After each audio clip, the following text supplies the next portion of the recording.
Welcome back to the Soul Lounge. The lady DJ here in the VIP room with one of the most incredible voices that you may or may not have ever heard. She is a Grammy-nominated vocalist. Stevie Wonder called her incredible. Essence Magazine, one to watch. And Billboard Magazine, the next big thing. Wayna is inside the VIP lounge. How are you? I'm doing well. Thank you, Shauna. Good. How are you? I'm wonderful. It's such a pleasure to have you. Oh, it's so great to be here. I know we kind of had to hurry up and get you in because you've got a really big development. We're going to talk, right? We're going to talk about that a little later. But you're glowing. I know that's so cliche, but you're beautiful and you're glowing. Thank you. How are My you feet feeling? are glowing too. Are they glowing? They're expanding. No, I absolutely understand. I've been there. So, also congratulations on the most recent project, The Expats. Thank you. Yeah, I'm so excited to share it with the world. It's been a labor of love for the past 2 years. So it feels so good that the first baby came out. Now this baby's coming. Yeah. And we're going to talk about the first baby because the first baby earned you a Grammy nomination. Yes. Yeah, we're going to talk about that in a little bit. But this baby looks a little different or sounds a little different from the first one. It took you a couple of years, but why don't you kind of give us a sense of what this project is about? Because I know it's very personal for you. Yeah, it's definitely more personal because it's more authentic. It's more a reflection of all of who I am. And that was really my goal when I started. I knew that in order to be great, I needed to be two things. I needed to be honest and I needed to be unique. And for me, being unique and honest meant incorporating all the parts of myself that I hadn't yet incorporated in my music. And I really asked myself a very difficult question. I said, what is the story that only you can tell? Because this is a hard business. I mean, it takes a lot to sort of make it. And, and if I'm asking the universe to bless me and give me a platform, it better be worth something. It better be meaningful. So why do I deserve that platform? There must be something about my story that people need to hear. And if I'm not telling the whole story, then what's the point? So really, I just dug into everything. I dug into my childhood, my cultural background, the influences that I had growing up in a suburban community, all of those things. I put it in the music and I said, let's just be completely transparent and open. And if I'm meant to have an audience, a large audience, a platform, then I'll have it. So let's talk about your background a little bit because it's very interesting. You were born in Ethiopia. Right. And then at what point did you move here to the States? I came when I was a toddler, when I was 3. And we moved to the suburbs of D.C. in Bethesda, Maryland. And I grew up in Rockville and just always was surrounded by Ethiopian music and like alternative music like The Police and Sade and U2, those were my favorite bands growing up. And then when I went off to school, I went to school at University of North Carolina and I got exposed to gospel music really for the first time. And I could not believe the power and the passion and the honesty in the music. And it just swept me off my feet, really. And the way these musicians would play from the heart and spontaneously, and some of them had never been trained. And it was just this brilliant, amazing sounds. And it just made me discover a whole nother side of music, the spiritual side of music, how music can just move people, change people, evoke things in people. So I wanted to harness that. I wanted to feel that. I wanted to be part of that, a vessel of that. And then I started studying, like the gospel singers that we were learning at that time, the Clark sisters, Donnie McClurkin, Kirk Franklin, all the modern folks, and then Mahalia, all the old time folks. And then when I really got into soul music, I found sort of the blending of the storytelling, the modern day storytelling, fused with the emotion and the passion of the gospel music. So it was Donny Hathaway, Minnie Riperton, Stevie Wonder, of course. Those were the artists that just compelled me. And for a few years, that's where I was completely wrapped up in. I just wanted to understand that genre and be one of those artists. And then later, as I matured, I realized there were other parts of that dynamic that I wanted to include. The folk music that I love, Bob Dylan, Joni Mitchell, because I was an English major. I studied writing, and I was really into telling like stories, and I wanted the music to be really content driven, message driven, and conscious music. So I wanted to incorporate those things that I was exploring as just a young intellectual also into the music. So. And then later, you know, when I really came to terms with my Ethiopianness and really kind of reintegrated that into my psyche, and then my husband is West Indian, so I just, a whole nother part of the world became opened up to me, and a lot of my friends from school are from other parts of Africa. So I just started to understand myself as a global citizen.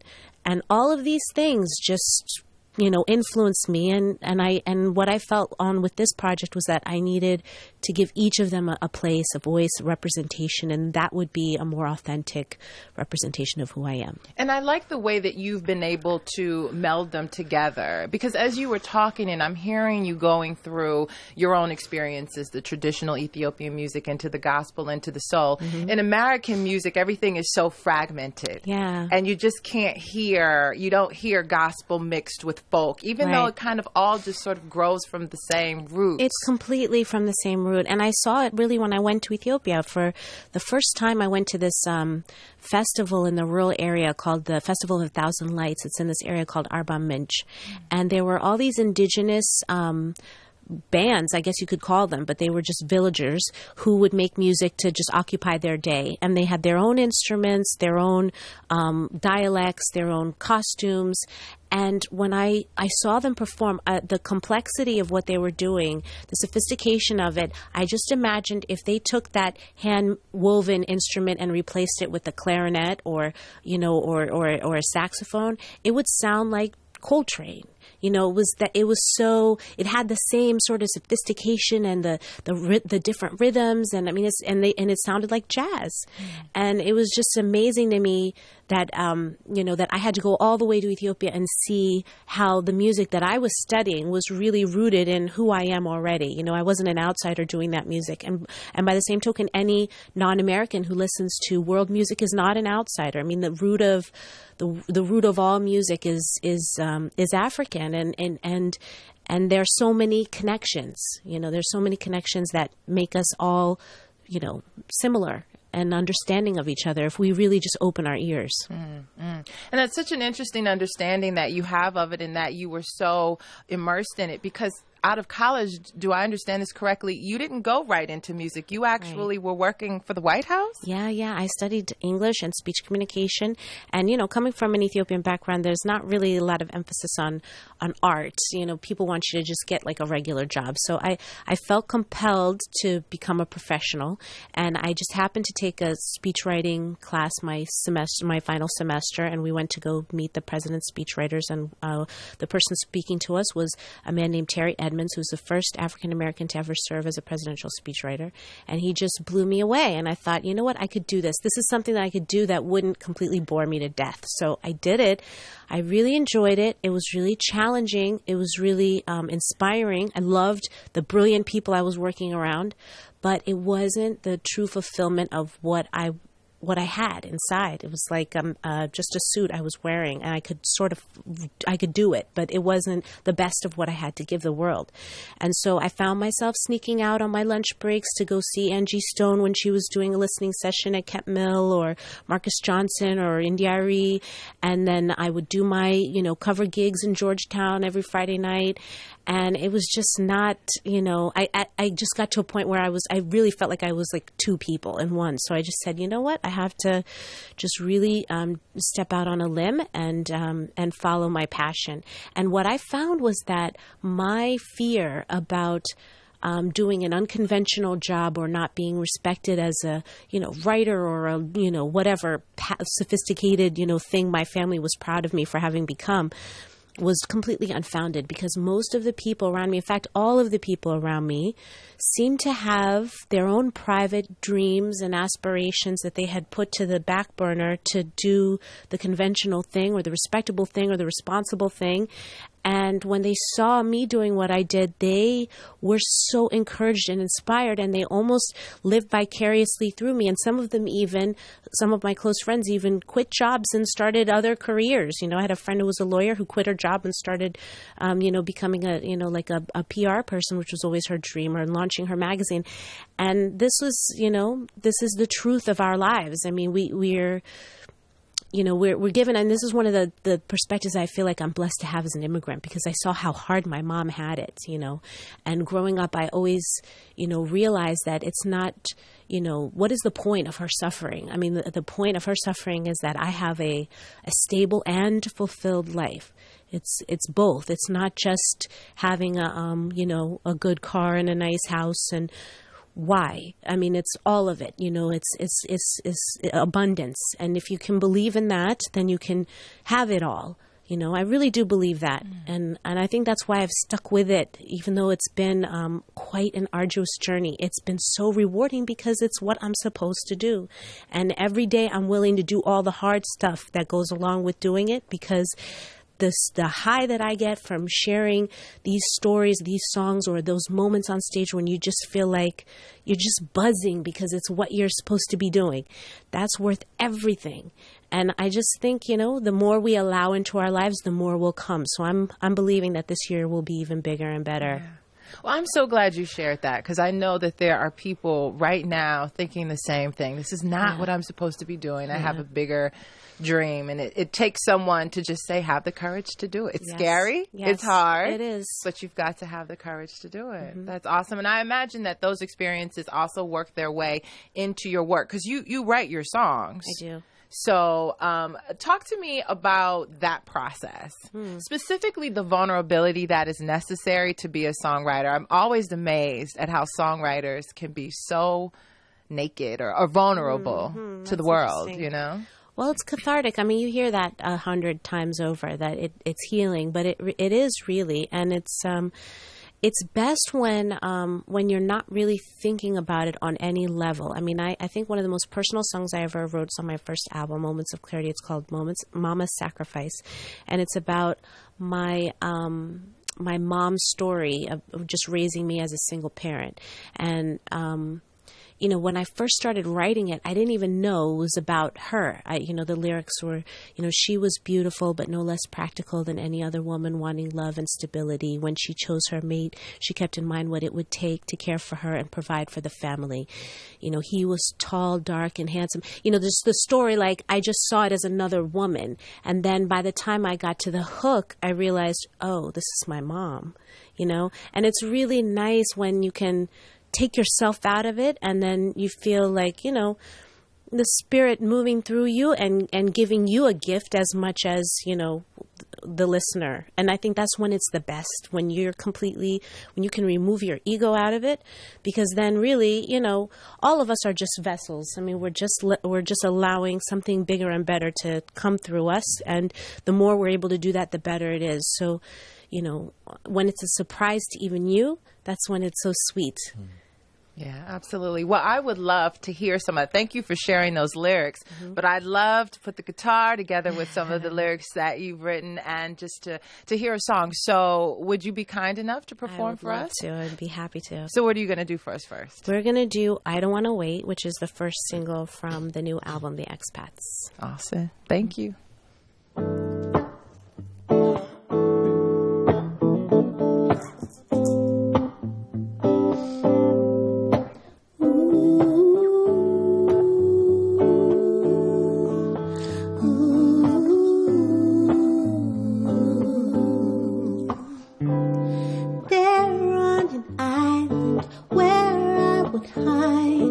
Gaze in the water, never went under. I saw promise, love that was honest. All I'd been missing, all for the risking. So I even make a way.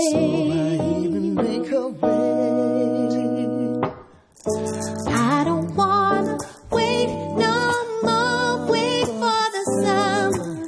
I don't wanna wonder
I don't wanna wait. I don't wanna wait no more. Wait for the summer.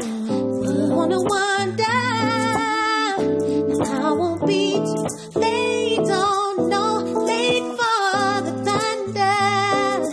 Don't wanna wonder. I don't wanna wait no more. I don't wanna wait no more. I don't wanna wait no more. I don't wanna wait no more. I don't wanna wait no more. I don't wanna wait no more. I don't wanna wait no more. I don't wanna wait no more. Fate can only be delayed, so why even make her wait? So I even make a way To live, why procrastinate? be delayed. So why even make her wait? Make a way. I don't wanna wait no more. Wait for the summer. Don't wanna wonder. I won't be too late. Don't know. Late for the thunder. Don't wanna wonder. No, I don't wanna wait no more. Wait for the summer. Don't wanna wonder. I won't be too late. Oh no, late for the thunder. I don't wanna wonder. I don't wanna wait no more. I don't wanna wait no more. I don't wanna wait no more. I don't wanna wait no more. I don't wanna wait no more. I don't wanna wait no more. I don't wanna wait no more. I don't wanna wait no more. I don't wanna wait till day. I don't wanna wait till day. I don't wanna wait till day. Whatever you're waiting for, I don't wanna wait till day. I don't wanna wait no more. I don't wanna wait no more. No, I don't wanna wait no more. I don't wanna wait no more. I don't wanna wait no more. I don't wanna wait no more. I don't wanna wait no more. I don't wanna wait no more.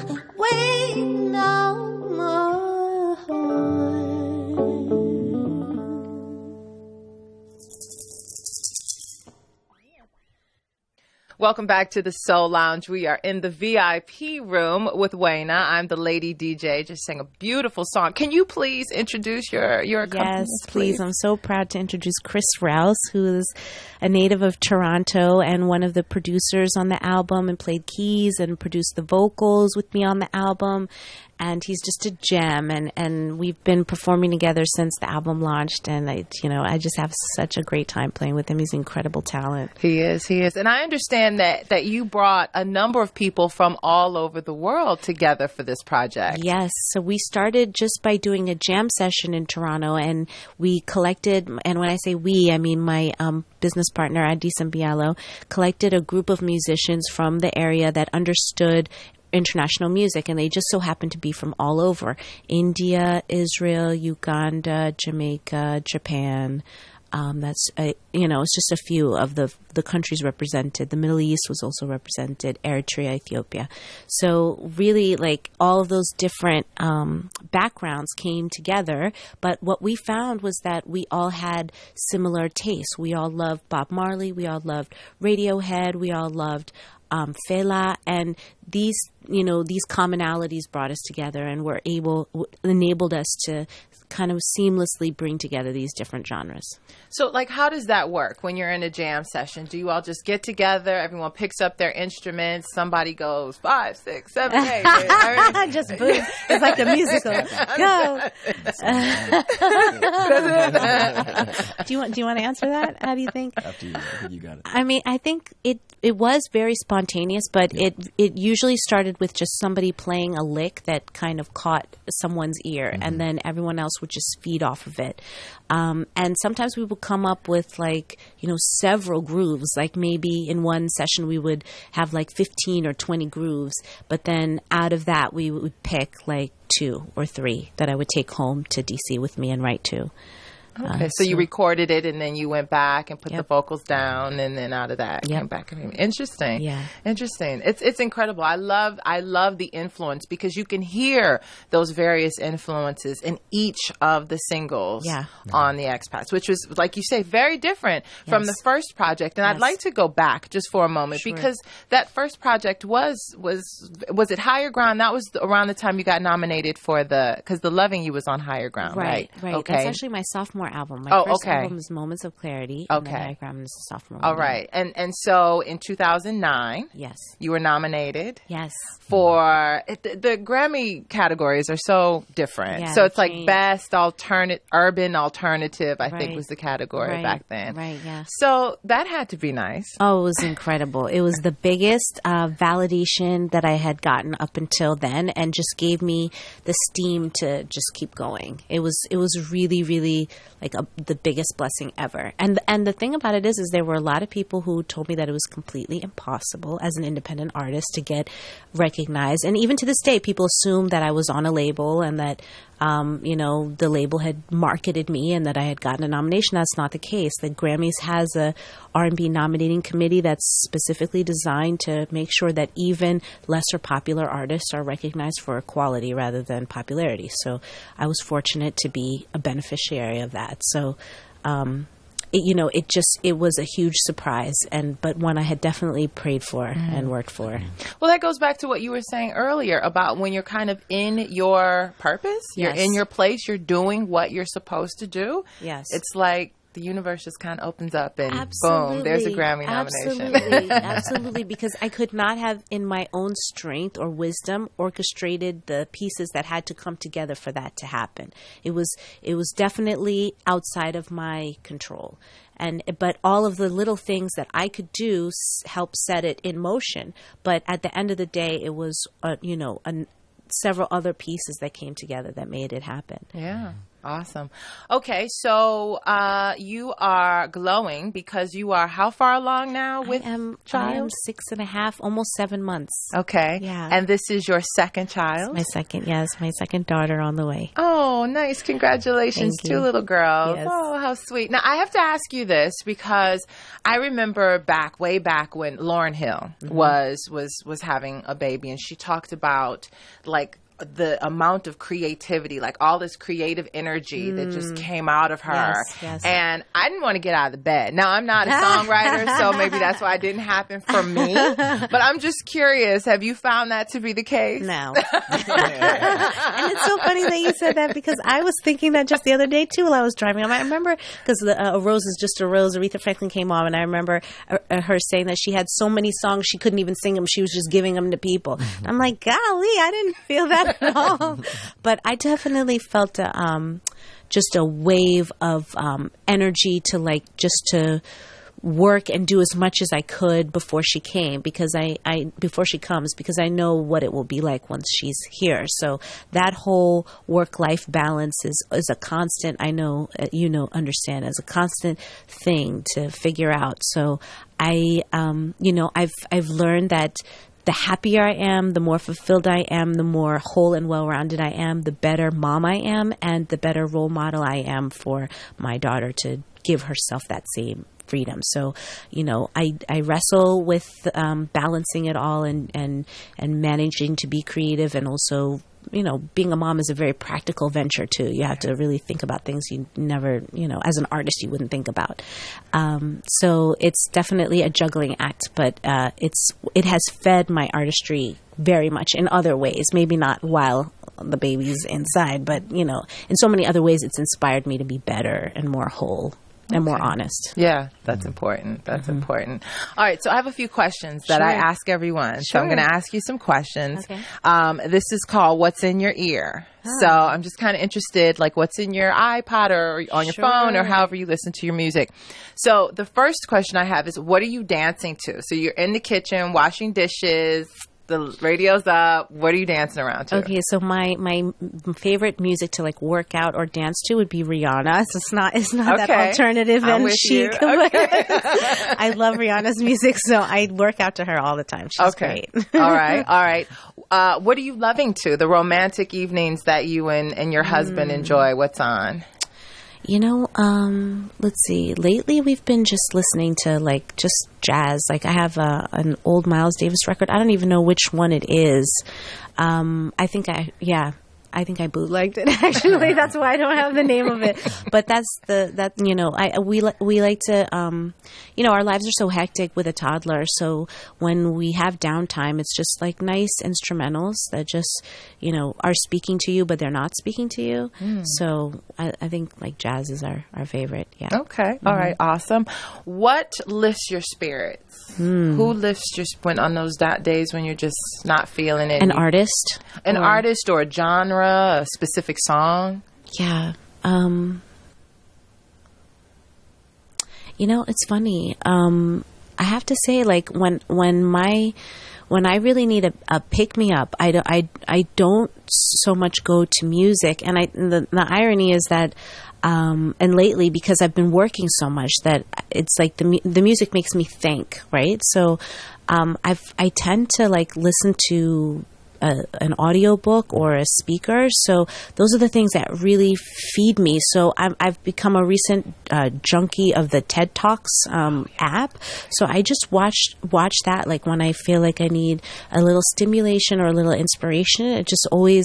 It always gets me going when I see these dynamic, amazing people and they're sharing these really powerful ideas. And I almost always relate to all of them, even though, they're on so many different subjects. So that's been my thing lately. Like I wash the dishes to the TED Talks, and I just set up the TV in our kitchen so that I can put my little Netflix on and, watch it. And it just, I don't know, it inspires me. Yeah. Awesome. Well, you inspire me, and I could literally sit here and talk to you for hours. But alas, we both have things to do. So if you don't mind, would you take us out with another song? I would love to. This is called Send It Away. And just to preface it a little bit, it's about the idea of letting go of those things in our life that don't fit us. And sometimes as women, especially, we have a tendency when things come into our life that aren't right for us, we try to contort ourselves to, fit it or make it fit into our lives, when what we should do is just easily send it away. The same way that we would send away a letter that came to us that was addressed to the wrong person, or a meal that was brought to us by a waiter that isn't what we ordered. If we could just easily send those things away, just skip that whole process and just get to the stuff of just letting it go, how much easier and carefree would our lives be? Indeed. I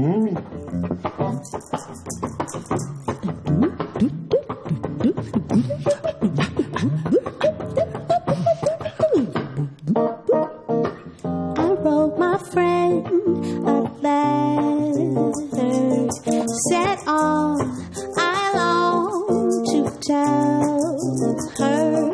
I felt just like a feather when I sent it away.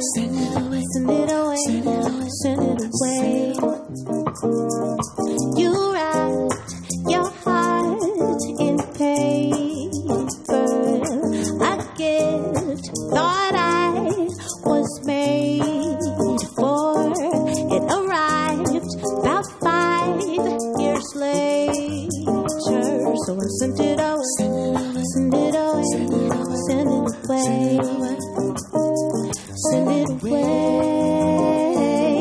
send it away, send it away, send it away, send it away, send it away,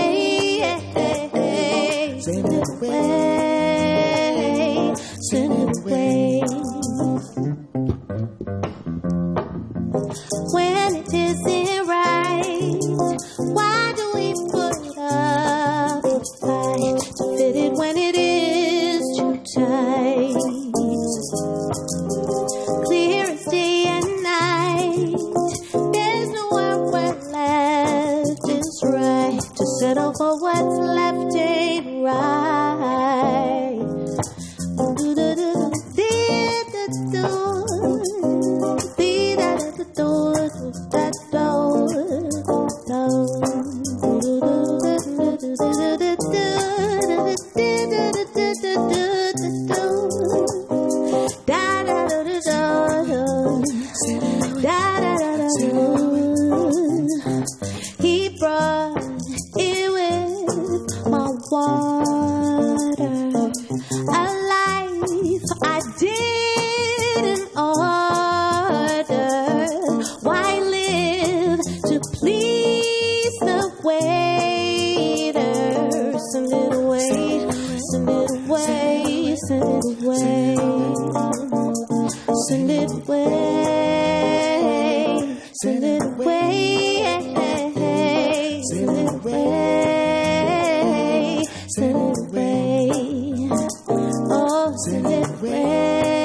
Why don't we send it all the way?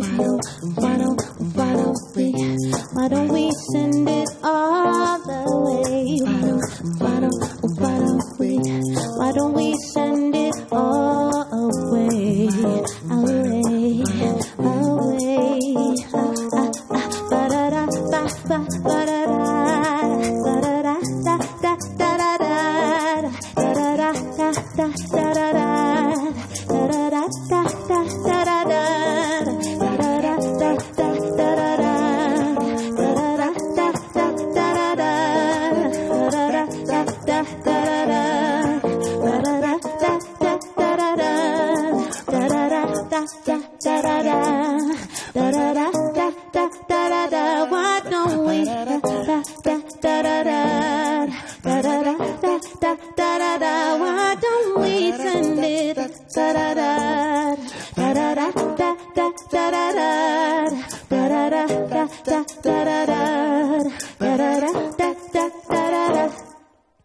The album is called The Expats. It is available now. Wayna and Chris, thank you so much. And thank you so much for being with us on the Soul Lounge. Next time.